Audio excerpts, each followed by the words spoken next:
Welcome back to Mostly Growth, the #1 podcast talking about how Disney makes money. I'm back. This is the best you've ever looked. You should have worn this to your fundraiser. People ask why I have 2 podcasts. I tell them, do you know how expensive it is to take 3 kids under 4 to Disney World? How much did you end up spending on that trip? You can bleep this out. I think we spent like... Can I take off these years now? Did I do the bit long enough? You did the bit. By the way, who is the politician where they're making fun of him because he's walking around with a bubble wand? Oh, isn't that Lindsey Graham? I'm like, bro, come to my house. All we do is walk around with bubble wands. I got about 50 of those. Well, with him, it's like he's not married. He doesn't have kids. I think he was like supposed to be in DC for Congress. And then there's all these photos of him just walking around Disney with the bubble. And to be fair, CJ's never in Congress, so. I'm never there. I'm always out of town. Kyle, I think I may have come up with a write-off opportunity for my business. I think I can write off this whole vacation because I got some great content around pricing, packaging, and how to monetize an ecosystem. There are not that many companies as sophisticated with pricing as Disney, where somehow they can get you to spend an insane amount of money, but yet you keep going back and you kind of feel good about it. Yeah, it's weird. It's like you develop this form of Stockholm syndrome when you're there long enough where like you're just happy to keep spending the money. It's almost like a casino effect because I think people, when they have chips in a casino, we talk about credits in the last episode. It's kind of like a proxy for money, but you don't really think about it as money. One of the things I'm going to talk to you about is the concept of the magic band, which is like Apple Pay just on your wrist. But Disney just continues to find ways to remove the barriers to make you spend. Okay, so Disney doesn't have AI credits. So there's an opportunity. They have magic bands, but maybe you'll get them as a client after they hear this podcast. Yeah, we gotta start monetizing those AI tokens. Like do the AI version of the ride or the regular version. It would be fun to see yourself transformed into a Disney character if they like gave a Disney character like your facial sort of structure and your voice. What would my superpower be? Solving y-axis crimes actually would probably be... Yeah, he's a super sleuth. From Mostly Media, it's Mostly Growth. Go-to-market strategist Kyle Poyer and CFO CJ Gustafson break down how modern companies make money, covering pricing, monetization, and benchmarks in ways that make you better at your job. Tactics and playbooks for finance, product, and sales operators looking to be the CEO of their role. This is Mostly Growth. You kind of have shared, I think over like multiple weeks now, like an endless stream of your learnings of all the ways Disney got you to spend money and how you are both mad and happy about it at the same time. So I kind of thought we could go one by one through these learnings and go through like what Disney did that was so smart and what's the tie-in for how tech companies could kind of take these lessons. I love this. And I think the examples help make the playbook real of how they're doing it. A lot of times people give pricing and packaging anecdotes, but they won't give a real example of something that happened to them in the real world. And hopefully this is an on-ramp with a little bit of fun in it. So can I give you the first one? Let's do the first one. All right. So we went for 3 days. We were only supposed to go for 2. But when my wife went on to buy the tickets, they were running this promotion where 3 days of park tickets were actually cheaper than 2, Kyle. Is the rationale that like there's an LTV factor there? Yeah, because you have to remember that they're monetizing multiple touch points during your stay. So a 3rd day means another night in a hotel. Boom. That's more than the ticket itself. 2 more meals in the park. More souvenirs, and another round of $6 water bottles. How much of the revenue is from the ticket prices versus everything else? I bet the ticket price is only 25%. So even if they kind of give the ticket price away, they're not really discounting that much when you think about it from an LTV perspective. The ticket is almost a loss leader. It isn't actually a loss leader because they still do charge a good amount for it. Like, I think the tie-in here for a lot of the companies with leaders who may be responsible for pricing and packaging who are listening is that this is kind of a seat-based plus consumption model. It's similar to what Nadella was saying that we covered on our last episode, right? That the seat is the price of entry, but after that, it's all usage-based. Yeah, and if you have these multiple revenue streams, making it easier for your users to collaborate, maybe even discounting the seat price, it's maybe a preferred model if you can make it up on consumption and if consumption is profitable. The other tie-in I thought of was when you think about software or AI companies having implementation fees, I was always a proponent of waiving the implementation fee as one-time revenue to get the recurring revenue. Just make it easier for people to get locked into your ecosystem. All right, you ready for the next one? You're going to love this. So have you seen these magic bands that they have now? But it's basically like a thicker Livestrong bracelet with like a little metallic thing on it. Kind of like a cruise ship has like things like this. Yes, yes. And so you can walk around and use that to pay for things. So what it does is it removes the friction on a lot of these purchases while you're walking around all day. Oh, I need a bottle of water. Boom, pay for it here. I need an ice cream. Pay for it here. And the extra wrinkle, this is what blew my mind, is people love wearing these things. Wait, why do people love wearing these? I think it's like some weird psychology around people think they're cool because they're being like tech forward and how they're experiencing Disney, but it's like a style thing. When I pay in cash versus credit card, like cash, I am so much more aware of what I'm spending. And credit card, it's like, oh, I'm just going to tap my credit card. You don't actually feel the loss of the money as much in those cases. But I think if you're just waving your wrist at something to pay for a water or whatever it is, you're just not feeling that pain of giving up your money quite the same way. You're not feeling the pain, but imagine you go with your parents, right, Kyle? And your dad's using the credit card. He's got kids with them who are like 10, 12, 14 years old. And he's paying on everybody's behalf, right? Imagine how all those kids have their own band. They don't own a credit card, right? They depend on their parents to purchase it. So it's also increasing the number of people in your party who are able to purchase something. The tie-in here feels like if you're a usage-based company, let's say you're an Anthropic, and you've got the CFO is paying for the Anthropic bill, but then you've got all of these marketers, product people, engineers using Claude. They maybe don't have the ability to just put all their consumption on their own credit card, but they've got the CFO's credit card. Yeah, they do, unfortunately. And consumption-based models live and die by how easy it is to consume. So how can you lower the barrier for people to just start racking up a bill on this? And I think a lot of people check out of their hotels and are like, what did we spend on lemonades and coffees and everything else while we were at Disney World? Like, this is way higher than it normally would have been. People will wear these bands after, like it's something cool. A similar kind of experience happened to me with Typeform. So when I signed up for Typeform X number of months ago, it was a while ago at this point, but they charge a fixed fee and then they charge you more based on how many survey responses you get or just form responses in general. They give you an option to auto upgrade you. So if you go beyond your tier, you can just move to the next tier. And there's some volume discounting where like if you're on a higher tier, you can save a little bit of money. The alternative is you just pay on a pay-as-you-go basis for the extra responses. I think they make way more money if they just get people to auto upgrade because you're auto upgrading. You're then just on this higher tier, kind of in perpetuity. You don't get moved back down. They can advertise it as a cheaper price, but the reality is like it's only a cheaper price if you use most of that tier. If you're only using half the extra usage, it's actually more expensive. And so their goal, though, is to make it easier for people to upgrade, not really think about that extra consumption.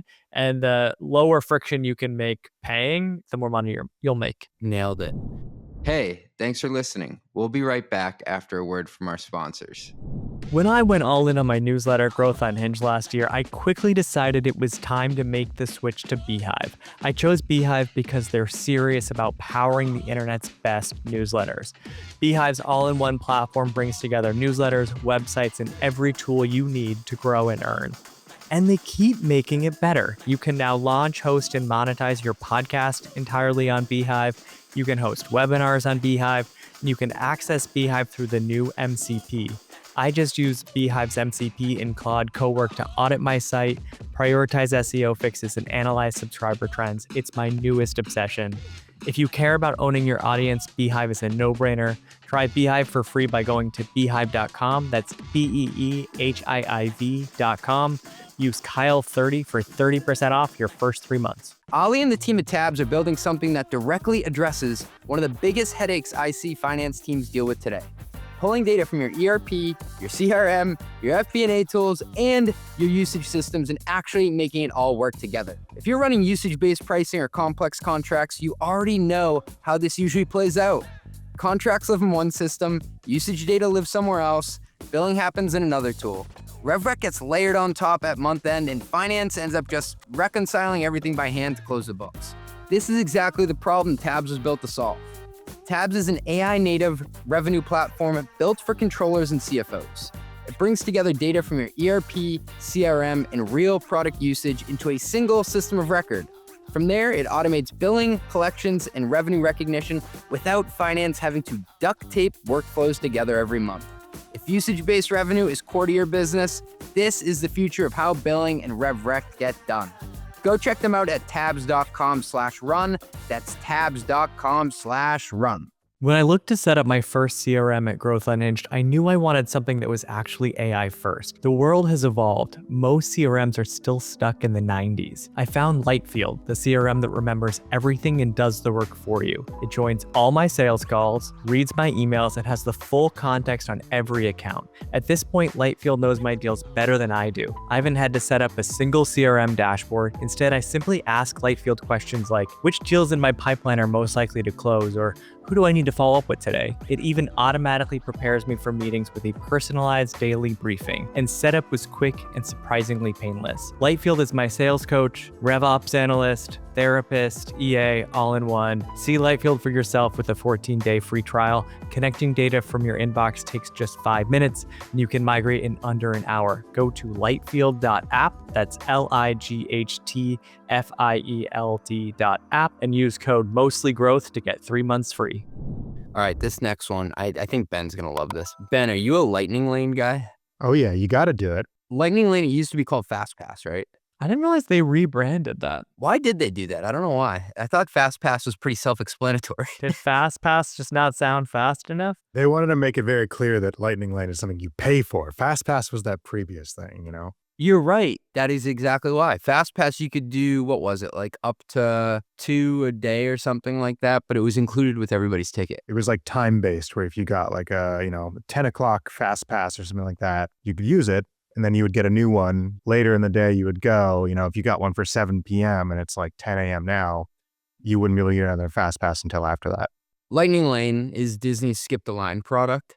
And what I found out is the price is not fixed. So we started to get these emails once we bought the park tickets ahead of time. We bought them online like maybe a week before or something, saying like, hey, as an add-on to your ticket, you should think about buying the Lightning Lane pass. It's an extra $120 per person per day. It was something absurd. We ended up not doing it because my family, like with all the small kids, we don't even end up getting to the rides on time, like within the 1 hour window they give us. So that's like more of an us problem than a Lightning Lane problem. But what I found is day of, Kyle, the price changes. It's dynamic. So it's not just the price they pitched you to buy ahead of time, but what they try to do is based on capacity is they'll sell it to you at a higher or lower price. So more people add this on to their ticket package. Does this really ever run higher, or is it one of those things that's like, upgrading to business class or something on a flight? Like day of, it tends to be cheaper than in advance. I bet it's more of the latter. It's one of those things that when you're initially buying, it actually sets an anchor. So you're like, oh, this thing's worth $120. And then it comes down to like $50 day up, like saving half off. Like, I feel like this is a price anchoring move by Disney, but maybe there is real dynamic pricing, and maybe on peak days, maybe it goes up into several $100. It was a different price the 2 days that we went to the park. It wasn't higher than it was before, but it was a different price. I think it was like an extra $120 one day to add to each ticket, and another day it was like $100. But you're actually not that far off like what it was when you were buying initially. No, but they are looking at, I think, how many people are coming into the park and trying to get you to effectively double what you're paying for that standalone ticket to skip the lines. Well, you don't want to necessarily say that you have to pay all the money up front, like especially if there's so like with flights, if you're using a Google Flights, you're comparing the price of all the different options. You don't necessarily want to put the price of like a first class seat in Google Flights, because then the consumer is going to be like, this is way too expensive. I never consider it. But if you have a range of prices, like a whole pricing architecture, you can have the higher price for the business class customer who's like expensing this to their company and it's not price sensitive at all. And you can advertise a low price to the person that is price sensitive. But like sometimes I think a problem that companies run into is they just have one SKU, and having a range of multiple SKUs actually just works way better in the long term.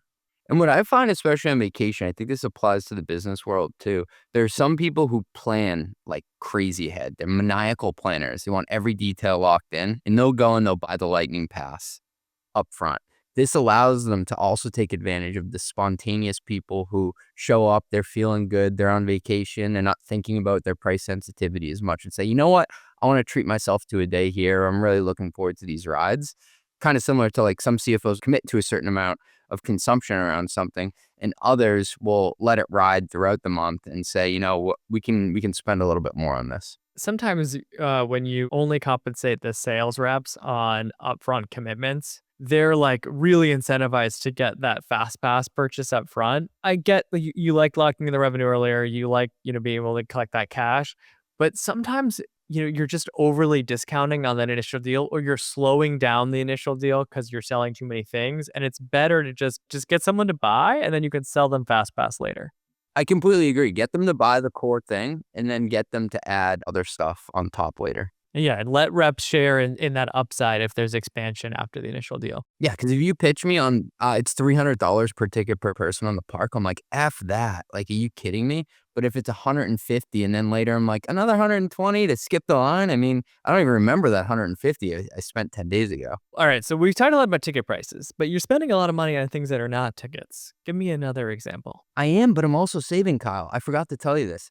You're saving when you're spending $50 on a burger? Yeah, kids eat free at the buffets, so the character breakfasts are a must if you have little kids. They want to see Tigger, Winnie the Pooh. They all come up to you. They sign autographs and stuff. If the kid's under 4, you don't have to pay for. So you only charge for the adults. So they charge for me and my wife. Guess how much it is per adult though for these breakfasts? I can only imagine. What, $100? Like $70, I think, per adult. Do you know how much it costs to make eggs, Kyle? Not $70 It's per not adult. $70. I'm gonna I tell you hope that. you were hungry that day. Kids, don't eat much. Like, my kids decide weirdly, like, I'm just gonna eat this one meal a day and then I'm not gonna eat everything else. So like, you can't even predict that. They don't consume much. And then they're too hyped out of their minds looking for the characters to even touch their food. So it's not like they're even losing much money on that food. And then they overcharge the adults for it. But by the time we left, the bill was $200 for breakfast. And listen, like, I'm also not complaining because they had the time of their lives getting pictures with them. So this is like how I'm split between like being angry about it, but also like happy we did it. They bake it all in to the parents' pricing to make sure that they still make a ton off of it. We talked before about like the loss leader, like the third day of tickets, like making it cheaper to actually stay 3 days versus 2. In this case, the loss leader was the kids eat free, and the kids are really going to want to go meet the characters. So it's kind of like having this freemium strategy, but not freemium as like a code for just we're a cut rate like discount product. Like they are making up for it, and free is an acquisition strategy to get people to pay a lot of money later. I remember one of the very first episodes we did, you had asked me like different scenarios, how much I'd be willing to pay for a beer in each place. Like one, I think was at the Super Bowl. One was like on the beach at sunset. One was like on my couch. I thought about that when I was having the breakfast because I'm like, okay, eggs don't cost $200, but it's really, what is it to have eggs with all these characters around you? You're really paying for the experience and less so the thing that is priced.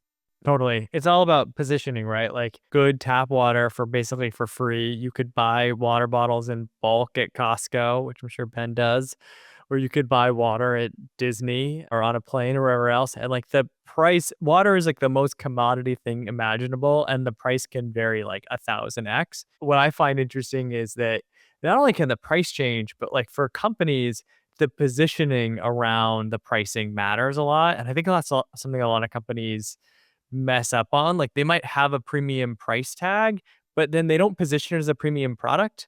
Or like the reverse, if you're going to sell your, tech product for $1 million, make people feel like they're at least getting Tigger's autograph for it.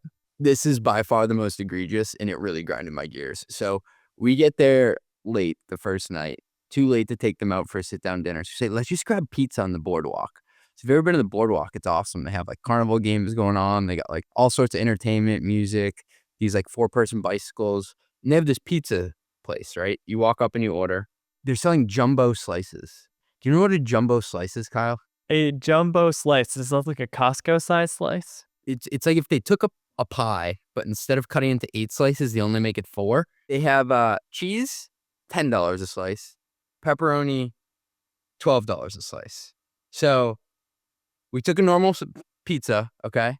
I got 2 cheese, 2 pepperoni. I paid $42 for this, Kyle. That's a little bit absurd, but saved a lot of money relative to that breakfast. It was actually $44 if I'm really counting here. Terrible public math. People aren't like complaining about the price. They're walking around. This guy holds up the piece to his wife. He goes, "Look at this pizza. Look how big this slice is." Bro, they just didn't cut it again. It's a normal pizza and they only cut it into 4 slices. I'm trying to think if I would feel better about 12 or what, $10 a slice or $5 for a smaller slice.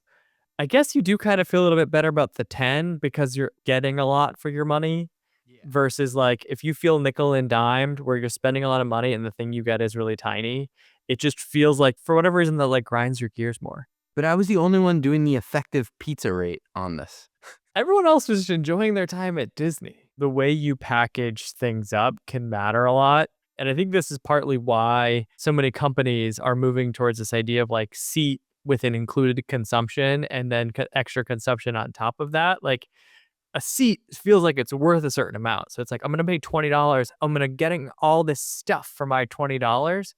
And that sometimes maybe feels better than if they were to be like, it's $1 per X credit. Even if it starts cheaper, that's like psychologically like feels more taxing than, oh, I'm just buying a seat for $20. I'm so glad you brought this up because Disney doesn't miss often, but I think they missed on this because what they did, Kyle, like I said, I effectively bought one pizza. They handed it to me in a normal pizza box. So my mind goes to, I can't believe I just paid $44 for a pizza. What they should have done is have like quarter slices and hand it to you in a different box. So your mind similar doesn't go to, oh, this is a normal seat-based thing. So they should have repackaged it slightly differently. If you're listening, Disney, take CJ's advice. All right, what's next? Exit through the gift shop. I think this one's pretty self-explanatory. So after every ride, they deposit you back into a themed gift shop on the way out. And it's really smart because your child is having this peak emotional moment and you're both buzzing. And then you walk through and there's a $38 Pirates of the Caribbean sword. And you're like, how can I not buy this sword? My kids have never seen Pirates of the Caribbean, but we just had so much fun. We're going to buy this. You can get everything in the gift shop for basically 1/3 the price on Amazon, but it's not really what they're selling there. It's the moment in which they show it to you and present it to you that they get you to pounce. This is a classic strategy. It's obviously not just Disney that does this, but I think the willingness to pay for products can be very situation dependent. And so if I'm a company and I've got some big initiative going on, like if I've got compliance software, it's like dime a dozen. This is a commodity thing. I just need it to check the box. But if you just sold a customer or you're working out a really high value deal and you need SOC 2 compliance, like to be able to close that deal, and you've got a company that can offer you that and like get it done now, all of a sudden you're like, shit, I'm willing to spend like so much money to get this done because there's urgency to it. There's a clear initiative. Like there's something that will motivate and like drive urgency across the org. Finding those initiatives or those like moments for your customers and being able to tie your pitch to those moments can actually make a huge difference around willingness to pay. I remember there was a time when we were actually raising from you guys at OpenView and we needed higher D&O coverage. And if you asked me in that moment how much I was willing to pay for D&O coverage, because there's a compelling event tied to it versus any other time in the year, they're very different numbers. But I mean, a lot of companies are not, they sell on their calendar or when they're releasing a product and they don't have great visibility into the customer's perspective and like what's going on the customer side, what initiatives are happening, why something might matter to them. That can make a huge difference around both conversion rates and deal sizes. I wanted to tie this back to just getting closer, not to the financial value of what the contract is for, but the product telemetry of what you can learn about their usage and what events are going on within their company to go back and ask them to renew, not based on the renewal cycle, but when they're doing something that demonstrates that they're at like a value high point. I don't normally see like renewals tied to, oh, you're riding on the high, you just had this great success, like renew here. I maybe see upsells, like expansion opportunities there. Well, many times when you do an upsell, you'll co-term it with a renewal. So what you'll do is you'll renew them on whatever base package it was and restart the term for another 12 months, but also add other stuff on top. And so Snowflake is famous for this because they know how much usage you've eaten up. Like, oh, you're blowing through it. You're obviously getting a ton of value from it. I'm going to call you up now. I'm not going to wait for 4 months until the 12-month marker when we're supposed to do it. Oh, and by the way, we have these 7 other products. And did you also check out our marketplace for this and that? So what they're doing is they're artificially creating an event on the calendar based on what they know about your product usage to get you to increase your commitment for that one product, but also potentially add on other stuff. Yeah, that's a good call out. When someone is about to hit their committed use point and go into overage territory, it's manufactured urgency, but you got to take what you can get. Yeah, and they're willing to talk to you as well because they're going to run out, right? They have to talk to you. Yeah, they don't want some shock overage bill that they didn't budget for. Give us the next Disney lesson. All right, the commute to the park is part of the park. So Animal Kingdom has a massive parking lot. I'm pretty sure that 1/8 of the parking lot is located in South America. It's so big. And so getting from your car to the gates requires this trolley ride. The trolley must be a mile long. It's nuts. And it's this electric vehicle that like winds through everything. It picks you up along the way. And normally this is the exact type of logistical friction where you're like, I already just drove here. I'm in this hot parking lot, sweating my ass off. I have this huge stroller I have to pack in and get all my kids into this. But the driver of it was hilarious. He was like, all right, kids, remember when you step off, like the floor is lava, and like just telling all these things. I think I see Mickey over there. And so he treated it as a bit. And the kids were like, we're on this bus. We don't have to wear seatbelts on this, by the way. Like that's what they were pumped about. Like they thought that they were being cool and dangerous, but now I'm wearing seatbelts on this tiny little trolley going 4 miles per hour. But the lesson for me here was that this would normally be dead space in a product, dead space in an experience. And Disney took it and actually treated it as valuable real estate. I mean, they're just so thoughtful with that user experience. I have experienced that walk from the hot, scorching parking lot into parks before, and it's like no one wants to go into the park or out of the park, and you're in a bad mood by the time you get there. The onboarding experience can feel a lot like this. And for more PLG or self-serve products, in my experience, about 60% sign up for the product and then just totally goes. They never come back. It seemed like too much effort initially, or like they got stuck somewhere and they're like, F this, I'm out. The percentage of people that end up seeing real value or like just even getting started is like between 20 and 40% for even the best products. And so there's so much opportunity to just improve that initial experience and take some of the friction out of getting to initial value. What do you do when Claude or OpenAI is thinking? Do you just stare at the window? Do you take your phone out? Do you pop open another browser? I do actually get really frustrated by that. But what I have the desktop app, so I'll just do something else in my browser and it'll pop up if an action is required or if like it's done. And so that way I feel like I can kind of multitask. But it is very frustrating to not know how long it's going to be thinking for. And it's like, is this 10 seconds or is this like 2 minutes? To me, that's the biggest waste of potentially valuable dead space because I end up just taking out my phone and scrolling X and just like letting my brain totally veg out. And then sometimes I'll even forget to go back to the window of what I was searching on. It'll need you to like click it, like accept permission or something. And you're like, oh, Yeah, that happened to me the other day. I thought it was thinking for 30 minutes. It's like, can we check your G drive? I'm like, no. What if they had the little T-Rex game that you get on Chrome when the internet goes out? That's the canonical example. I don't know if it was Netlify I was hooking something up or if it was PostHog while it was loading, but it let me play some sort of like matching game. And I always thought that was like a pretty ingenious use of waiting time. give us one more lesson on Disney. 2 more. So Florida resident pricing. Florida residents get 30 to 40% off park tickets if you have a license. We got that because we were previously in Naples and we still have our licenses. And this is not, believe it or not, Disney being charitable to locals. So if you think about it, a Florida resident doesn't need to pay for a flight or a hotel room. So the total revenue that Disney captures per trip that that customer is paying is materially lower than a family flying in from Ohio who also needs 5 nights at the resort, right?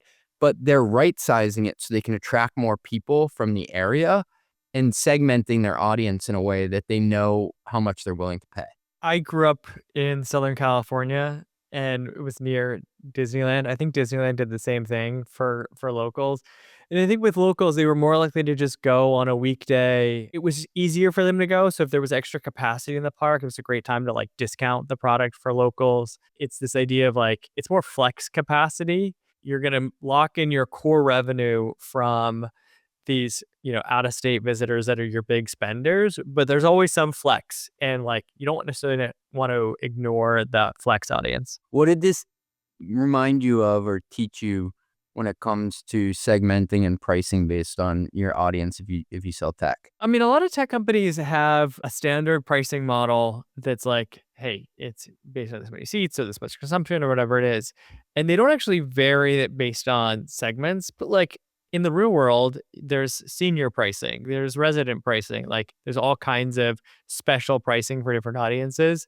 So I think like a natural one for a lot of companies would be this startup program. Like maybe you can offer startups like 70, 80% off for their first 6 months or first year if they meet certain criteria. And all of a sudden, this can become an acquisition strategy. You can build segment specific pricing that helps you acquire more customers. That's maybe not like the building block of your revenue today, but those can become, full paying customers in the future. It reminded me of companies, and this is more rare, but going down market instead of up market. So if you have an enterprise product, but you're like, wow, actually all these other smaller companies need cybersecurity, you can strip out certain things that the enterprise companies need. Maybe it's like single sign-on, or I don't even know. Everyone uses that actually now. You can whittle down the plan to make it more applicable to them so you can increase your total addressable market. I rarely see successful enterprise companies like strip things out of their product, introduce a down market offer, and are like super successful with it. They're just not good at serving smaller customers. And then it ends up feeling like a distraction for them. But yeah, in theory, that is the right strategy. And I think that companies that start SMB can often raise prices when they go to enterprise as they add more stuff. But it is really hard to go down market. Well, you've clearly never been to Disney World. Okay, so my last one for you. You cannot do Disney without the Disney app, Kyle. Well, tell us more about why this is a lesson for others. So you have to download this app to basically do anything in the park, which is kind of frustrating because it's like, oh, yeah, another app on my phone. It's also, you see every parent walking around with a phone glued to their face, and you get this reaction like, you're here with your kids. Like, why are you on your phone? And you're like, oh, no, they're trying to just figure out the directions to get from one place to another. So this has effectively replaced all the paper brochures that we grew up with. And they've also turned it into a monetization layer. So you can upgrade to the lightning lanes through this, right? It saves down your credit card, buy food ahead of time, and it becomes this constant touch point that you're in all day. Much better monetization than a brochure, right? Where someone's just looking at a piece of paper. The core thing that people are kind of going to the app for is what brings them to the app. But then while they're on the app, they might want to do all of these other things with it. What's always been valuable is to have a product that people use frequently. And then they obviously think of your brand when they want to do something else, right? They go download an app in your app store or buy this upsell module to do more stuff. The more you can get people locked into your ecosystem and sticky within that UI, like the more LTV potential there is. I think what's challenging right now is that like Claude is becoming this interface for a lot of companies and people are actually not able to control the experience. Like if a new software company that I was adopting told me I could only use it through their app and couldn't access it through another product, I probably wouldn't buy that product. And so this is a great strategy if you have that relationship with your customers. Otherwise, I think you might find it better to just get a little bit of real estate in the Disney app versus create your own app. Well, and something that underlies all of this is they have lock-in. You can't go and order Uber Eats to get delivered to the park, right? You can't even get an Uber. They only partner with Lyft there, and it's a Minnie Mouse eared Lyft. Bring back the Minnie Mouse hat. Yeah, no, I'm not doing it again. They further push you into this app because 1 minute you're like, okay, we can go see Cinderella. It's a 25-minute wait, and it's like half a mile away. And then next thing you know, you're also ordering food ahead so you can pick up. So they have this information layer, and they're gathering data on you. and what you're doing in the park. And then they can help push to you the different offers and stuff that they think can make your experience better. So it's a transaction layer that wasn't there when I was a kid. And I thought that this was a nice touch that they've added. What is the number one takeaway that people should have from your spending thousands of dollars at Disney? The number one takeaway is that everything is interconnected. All parts of the experience are part of a whole Disney experience, and they're not subtle about how much it costs. You don't really have like an escape valve. You can't buy from anybody else. You can't get around the park without like their directions or taking their shuttles and stuff. And making it a cohesive ecosystem that you're in gives them the pricing power, because they're not thinking about anything you do as a single product to be sold. They're selling you an experience that also allows them to identify which moments you're most willing to pay. And they do a great job at that. Yeah, I think the big thing for me is the LTV factor. Like Disney is not optimizing for the price of a ticket. They're optimizing for how much LTV they can get from you during the visit and then in every visit afterwards. But I think that is really brilliant because they're smart about acquisition offers to get you going to Disney. They're smart about extending your stay. And then there's so much that they upsell you once they get you locked into that ecosystem. And then once your kid has a Minnie Mouse hat, they're probably watching Disney stuff afterwards. You're probably buying Disney Plus, and they're probably going to want to go back to Disney next year. And there you have it. Never wearing this thing again. Mostly Growth is a Mostly Media production. Executive produced by Ben Hillman. That's me. Additional production by Steve Sarasoli. Nothing said on this podcast is intended to be business or investment advice. It's the sole opinion of CJ, Kyle, and Ben. Just some guys who love talking growth. Mostly. If you like this podcast, hit subscribe and give it 5 stars. It'll only take like 2 seconds and our algorithm overlords love it. Drink water, call your mom, and have a good day.